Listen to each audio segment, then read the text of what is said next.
Assalamualaikum warahmatullahi wabarakatuh. Oke teman-teman, kembali lagi di Didi Channel. Oke, seperti biasa untuk hari ini Didi akan memberikan informasi lagi nih teman-teman. Kali ini Didi akan memberikan informasi seputar news Bitcoin teman-teman ya. Jadi ada sentimen apa lagi dan ada perkembangan apa lagi nih mengenai si Bitcoin ini.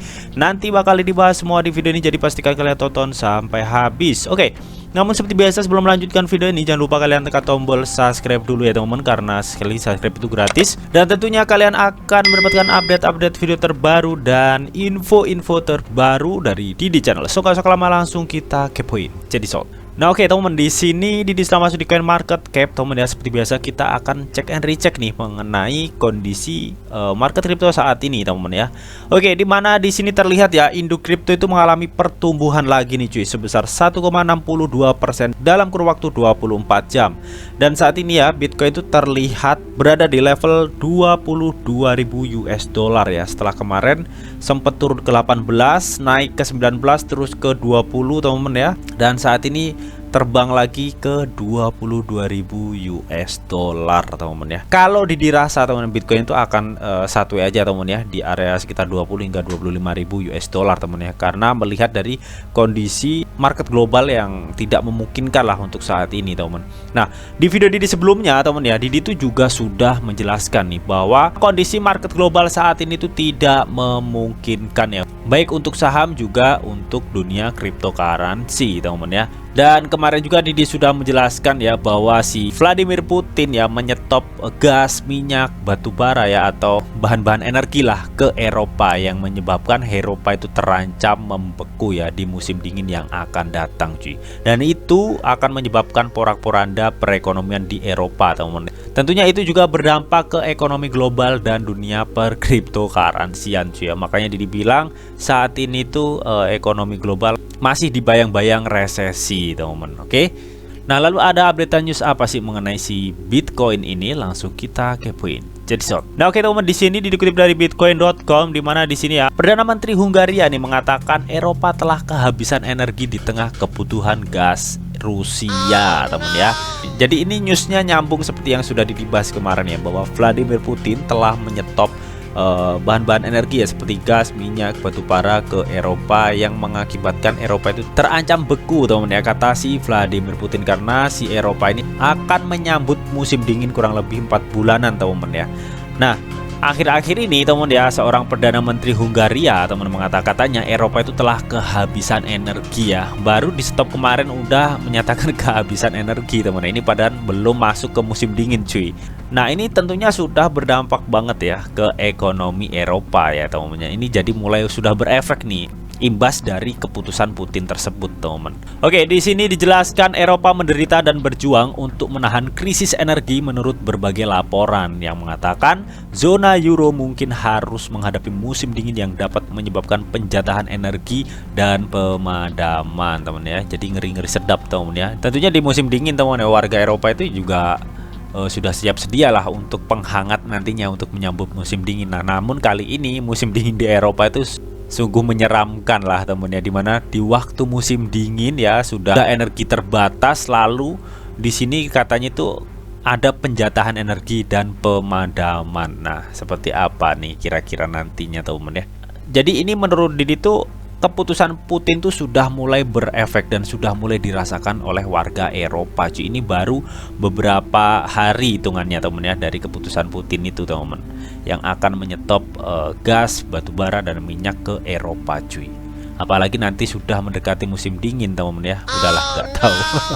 Nah, pasti ini tentunya akan mengganggu perekonomian Eropa serta global teman. Oke, dan di sini teman ya, survei terbaru yang diterbitkan oleh Konfederasi Umum Pekerja Yunani atau yang disingkat GSEE teman ya. Nah, di sini katanya itu Yunani telah menghabiskan lebih sedikit nih untuk makanan ya, karena meningkatnya biaya energi teman.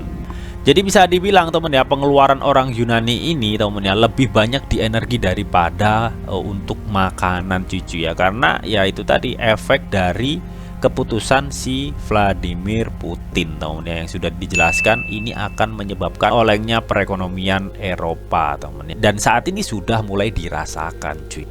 Dan menurut survei juga teman ya, satu dari individu dari setiap 5 responden di Yunani ya, dia itu menjelaskan katanya bahwa musim dingin ini tuh mereka mungkin tidak dapat membayar tagihan dalam hal pasokan energi cuy. Oke, jadi ini cukup makin diperparah juga teman ya. Selain ada pemadaman teman ya, bergilir lagi apalagi di musim dingin waktu Eropa teman ya. Nah, menurut survei satu individu dari 5 responden Yunani menjelaskan bahwa katanya musim dingin ini ya mereka itu berpotensi teman ya tidak dapat membayar tagihan dalam hal pasokan energi teman ya.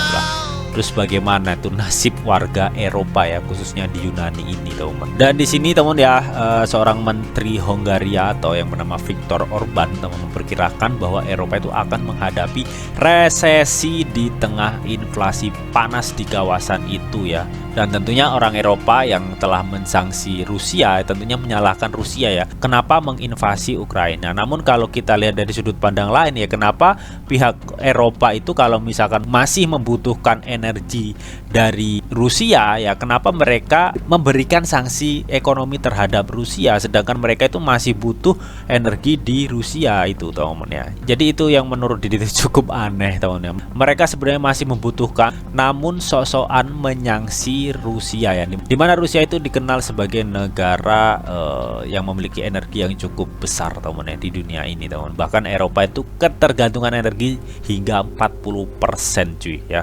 Oke.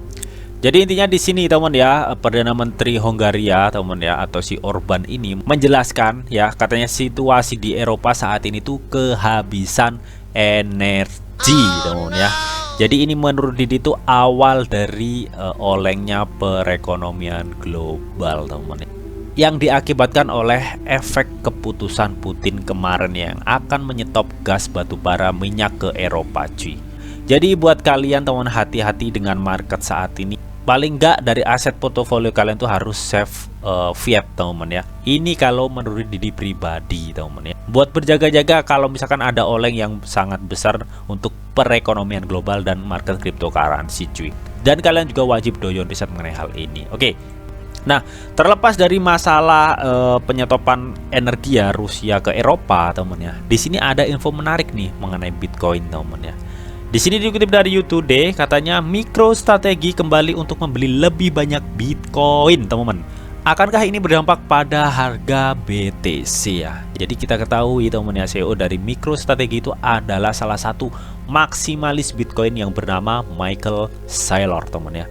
Di mana Michael Saylor ini memiliki jumlah kepemilikan kalau nggak salah itu sekitar 128 atau enggak 130.000 Bitcoin cuy ya. Jadi itu jumlah yang cukup banyak banget teman-teman. Oke.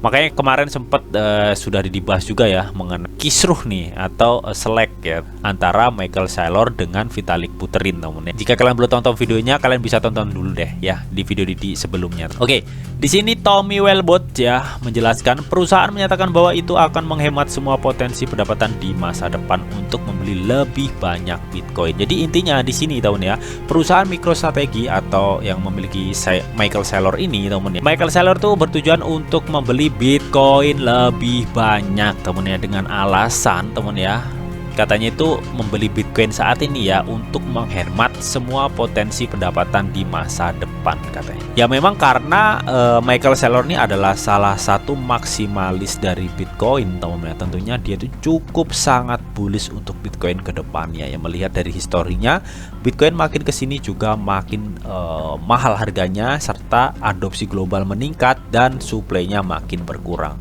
Ya mungkin itu alasan Michael Saylor teman-teman ya akan menyerok Bitcoin lebih banyak lagi ya, karena dia melihat bahwa Bitcoin itu cukup berpotensi untuk investasi jangka panjang teman-teman ya untuk si Michael Saylor teman-teman. Nah di sini jelaskan nih, pembeli korporat Bitcoin terbesar ya atau perusahaan MicroStrategy ya telah mengajukan ke Komisi Sekuritas dan Bursa AS nih untuk menjual saham senilai hingga 500 juta dolar teman-teman ya. Dana yang diperoleh dapat digunakan untuk membeli lebih banyak Bitcoin. Oh, jadi di sini teman ya, perusahaan MicroStrategy itu akan menjual sahamnya senilai 500 juta US dollar untuk membeli Bitcoin teman-teman ya. Di harga saat ini sekitar 22 ribuan lah teman-teman ya. Nah, namun di sini teman-teman ya, tidak ada tanggal pasti yang diberikan nih untuk setiap potensi penjualan sahamnya, teman-teman ya. Jadi untuk penjualan sahamnya itu akan dilaksanakan kapan? Di sini belum dijelaskan ya tanggal pastinya itu kapan. Namun yang pasti teman-teman ya, saham itu akan dijual dan akan dibelikan sebuah Bitcoin sebesar 500 juta US dollar teman-teman ya dari perusahaan MicroStrategy milik Michael Saylor atau salah satu maksimalis Bitcoin saat ini cuy. Nah, historinya teman-teman ya, pada tahun 2020 ya, MicroStrategy atau perusahaan milik Michael Saylor ini telah membeli 130.000 Bitcoin ya senilai 2 miliar US dollar. Dan gak cukup di situ teman-teman ya, pada bulan Juni kemarin ya, MicroStrategy itu telah menambah kepemilikan Bitcoinnya atau mengakumulasi kepemilikannya ya sebesar 480 Bitcoin atau kalau misalkan di kurs dolar ya itu senilai 10 juta US dollar teman-teman ya. Jadi setiap ada penurunan Bitcoin teman-teman ya, perusahaan MicroStrategy atau yang dimiliki oleh Michael Saylor ini ya terus menyerok Bitcoin selama ada penurunan teman-teman. Jadi intinya di sini ya teman-teman, perusahaan MicroStrategy milik Michael Saylor ini ya melihat potensi Bitcoin yang cukup bullish ya. Ketika ada penurunan pasti mereka akan menyerok Bitcoin teman-teman. Mungkin ya penurunan Bitcoin yang cukup tajam kali ini ya hingga ke level kemarin itu sempat ke 17.000 ya. Balik ke 18.000 sampai saat ini sideways di antara 21 hingga 25.000 US dollar ya. Di sini MicroStrategy atau perusahaan yang dimiliki oleh Michael Saylor akan menyerok lagi Bitcoin teman-teman ya sebesar 500 juta US dollar cuy ya. Namun di sini belum dijelaskan teman-teman ya kapan nantinya MicroStrategy ini akan menjual sahamnya dan setelah itu akan dibelikan Bitcoin teman-teman ya. Di sini belum ada penjelasan mengenai hal tersebut cuy. Nah, di sini ada pertanyaan nih, apakah ini akan mempengaruhi harga BTC ya ketika perusahaan MicroStrategy atau milik Michael Saylor ini akan membeli Bitcoin teman-teman ya. Di sini dijelaskan setiap siklus pasar memiliki fase akumulasi di mana harga mendatar dan investor melawan mengambil kesempatan untuk membeli dengan harga diskon ya, seperti yang saat ini dilakukan oleh Michael Saylor teman-teman ya. Nah, kalau melihat dari ekonomi global saat ini teman-teman ya yang sudah dijelaskan tadi teman-teman ya, Eropa baru saja merasakan efek dari keputusan Putin yang menyetop bahan-bahan pokok energi teman-teman ya, dan yang nantinya kalau dilihat ya itu akan mempengaruhi ekonomi Eropa serta global teman-teman ya. Dirasa teman-teman ya dengan nantinya MicroStrategy ini membeli Bitcoin nih, misalkan jadi menjual sahamnya nih dan membeli Bitcoin seharga 500 juta US dollar ya teman-teman ya. Misalkan ini benar-benar kejadian ya, ya mungkin pasti ada dong peningkatan harga untuk BTC. Namun untuk penurunannya juga masih mungkin terjadi teman ya, melihat ekonomi global yang saat ini masih bisa dibilang itu nggak stabil cuy ya. Karena banyak sekali sentimen-sentimen negatif yang mempengaruhi market global serta cryptocurrency teman ya. Ya salah satunya tadi mengenai keputusan Putin ya antara perang Rusia Ukraina dan kenaikan suku bunga yang berpotensi akan dinaikkan oleh AS ya teman ya, ketika memang inflasi di AS itu terus membengkak teman. Oke, jadi kalau menurut Didi pribadi sih pasti adalah kenaikan ya ketika nanti MicroStrategy ini membeli Bitcoin. Namun kenaikannya itu nggak secara signifikan ya, karena diimbangi dari news atau sentimen market global tersebut yang kurang baik lah teman untuk saat ini. So, jadi bagaimana nih menurut kalian mengenai hal ini teman? Kalian bisa tuliskan pendapat kalian di kolom komentar. Oke, namun tetap di sini tuh ada disclaimer on bahwa untuk trading dan investasi di dunia cryptocurrency itu sifatnya sangat berbahaya atau sangat-sangat beresiko tinggi teman. Jadi bijaklah kalian di dalam mengelola